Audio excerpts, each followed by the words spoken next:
Welcome back to my channel. Thank you for watching and for subscribing. And if you're just visiting, please consider subscribing.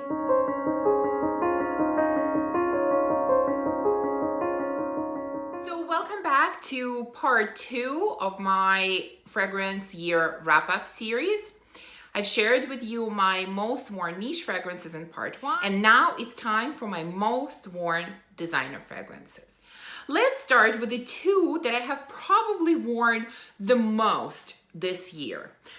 First one is La Belle from Jean Paul Gaultier. You can see how much I've used up, and I've only had it for less than half a year at this point. I absolutely fell in love with this fragrance when I got it. So glad that I listened to the hype. This is a beautiful, sweet, juicy pear.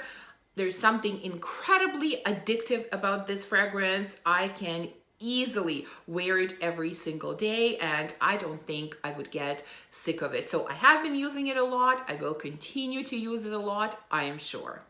And the second one is also from the house of Jean Paul Gaultier, and this is Scandale à Paris. I find this one equally as addictive as La Belle, and again, it's kind of an easy reach for me. I reach for it very, very often. This also just has 3 notes: pear, honey, and jasmine. And here I just get kind of honeyed jasmine. Pear is kind of more in the background for me. This is more about honey and jasmine for me. But absolutely beautiful, captivating combination of notes that just works. So again, something that I have been using a ton this year. Next is a fragrance that, again, should not come as a surprise. I have mentioned it numerous times, and this is Olympea from PACO RABANNE. This fragrance is just an amazing combination of sweet and salty. There is vanilla in here, and there is sea salt. There are some other notes like ginger, sandalwood, jasmine, but to me, these notes are kind of irrelevant, and these are the notes that I can't really smell individually. To me, this is all about vanilla and sea salt, and I absolutely love this scent. There's something so simple and yet so beautiful about it. Again, this is a very much universal scent, at least for me. I can wear it any time of the year and for any occasion, and I reach for it very often. Next, I have a scent that I have worn so much in the first half of the year when we were still going to work, going to offices, and this was really my probably #1 choice for an office scent because I find this scent kind of easygoing, gentle, inoffensive, but at the same time, I absolutely love the smell of it, and the performance is really good. It doesn't project a ton, which is a good thing when I'm in an office, but at the same time, it lasts well, and I can smell it on myself for quite a long time. I'm talking about ANGE Le Secret from Givenchy. You can see how much I've used up, and I actually have 2 bottles of this. This is the newer formulation, and I also have an older formulation bottle, and I use both of them interchangeably. So I've also used up from the other bottle as well.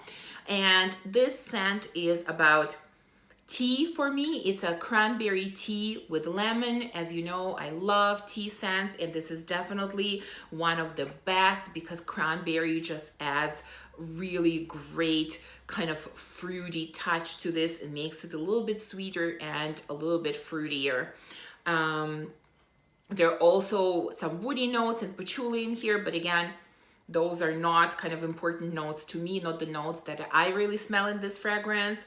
This is cranberry, lemon, and green tea. Absolutely beautiful. I hate the cap because I can never put it on the right way, but the scent itself, I absolutely love. Next, I have a fragrance that was a surprise discovery and a surprise love for me this summer. When I tried it, I totally fell in love with it despite hating the bottle and just had to have it. And when I bought it, I could not put it down. This is World Power from KENZO. This again is a fragrance that has sea salt note in it. You can see that I really enjoy that note.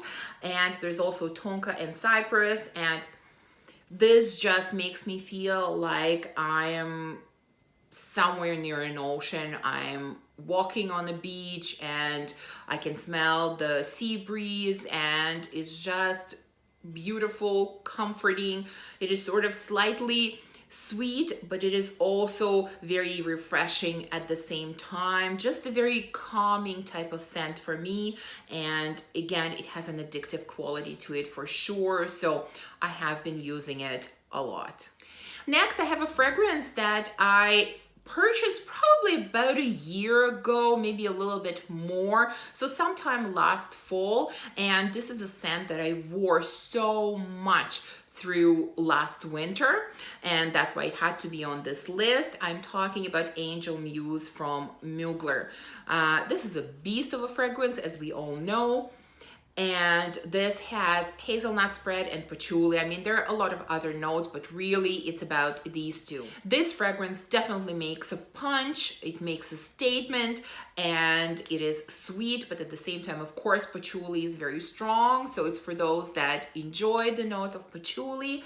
But this is a beautiful, beautiful fragrance for colder weather. And I'm sure that I'm going to continue using it this winter. Next on my list is a fragrance from Dior, and this is Poison Girl. This is another one of those scents that I wore a lot during the first half of the year when I was still going to the office, because this is another scent that I find to be a great office scent because it is not too strong, it is kind of inoffensive, it is easygoing, and these are the types of scents that I typically use when I go to work. And so this one has orange, vanilla, caramel, tonka, some floral notes, and I definitely get an orange in here, orange with vanilla, and there are definitely some florals in the background, and tonka, caramel, not so much. Really, mostly it's about orange and vanilla with some florals in the background. This is a beautiful, easygoing scent, and I have the EDT version, so something that again I've worn a ton during the beginning of this year. Next, I have a fragrance from Yves Saint Laurent, and this is In Love Again. I kind of discovered this fragrance somewhat by accident because I think I mentioned in another video somewhere that a fragrance that I used to wear a ton and I used to love, that was my signature scent at some point, was Baby Doll from YSL, and it's a fragrance that I haven't had in a long time. And this year, I think at the beginning of spring, I really tried to find this fragrance and I just cannot find it anywhere. And when I started researching and reading reviews, I read that many people compare this scent to Baby Doll. They say that it is very similar, and that's why I decided to get it, and I'm really glad that I did. Because in fact, to me, as far as I remember Baby Doll, they are very, very similar. Maybe not identical, but definitely very similar. And so this kind of, this is slightly nostalgic scent for me, but even outside of that, I still really enjoy the scent.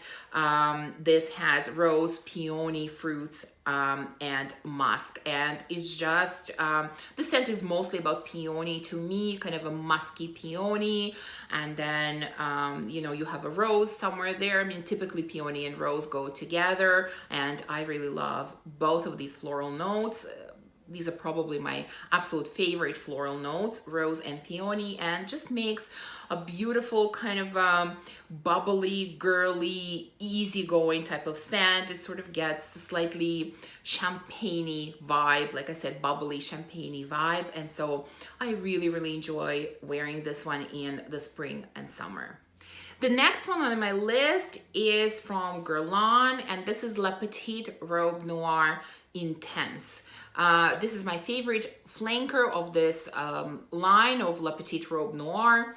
This has blueberries, cotton candy, it has vanilla, there's some floral, sandalwood, some other notes, but mostly this is about cotton candy and blueberries. It's just very sweet and very juicy and very comforting, and I really love wearing this scent at home, especially kind of in the evenings. I just find something very comforting in this scent, and so I wore it a ton during the winter, and I am sure that I'm going to wear it again during this winter. This is just a beautiful, fruity, sweet scent. And the last one in my top 10 list is The Only One by Dolce & Gabbana. I have sampled all three in this line. So we have The Only One 2, and The Only One Intense. And if you watched my videos, you know that I really did not like Intense version. To me, it is not even related to this line. It should have been, I think, released as a separate fragrance, but doesn't matter for this video. I do like The Only One 2. It's kind of a slightly fruitier version of this one. And this is definitely my favorite from The Only One line, the original The Only One. This scent is about coffee, and there is also caramel in here. There is vanilla, florals, pear. And it's just caramel with vanilla mixed so beautifully in here. And then you add the pear and the florals, and it just creates such an addictive type of scent. Again, absolutely love wearing this one. This makes me think of sitting in Starbucks and having some kind of Starbucks drink. I mean, it doesn't smell exactly like a Starbucks drink, but it sort of gives me the vibe of sitting somewhere and having a cup of coffee. Beautiful, beautiful scent. Definitely my favorite from this line, and I would recommend it to anyone who loves coffee or gourmand types of scents. So just like in my previous video, I also have honorable mention here. In fact, I have two, and it's for the same reason. Again, these are from private lines of designer fragrances, because again, I wasn't sure where to put them. Are they designer? Are they niche? I don't know. And so I've included them as honorable mentions. And this time I have two, and they are from the same private line of MAISON LANCOME, of course, which is probably my favorite private line. So I have LAVANDES TRIANON, which is lavender, vanilla, and milk. And as I mentioned many times before, this is like eating a sugar cookie sprinkled with lavender. Absolutely stunning. No idea why they discontinued this scent. They definitely need to bring it back. And the second one, did you guess? Of course, it has to be Rose's BERBERANZA, my very first purchase from this line, and up to this date, my absolute favorite fragrance from MAISON LANCOME.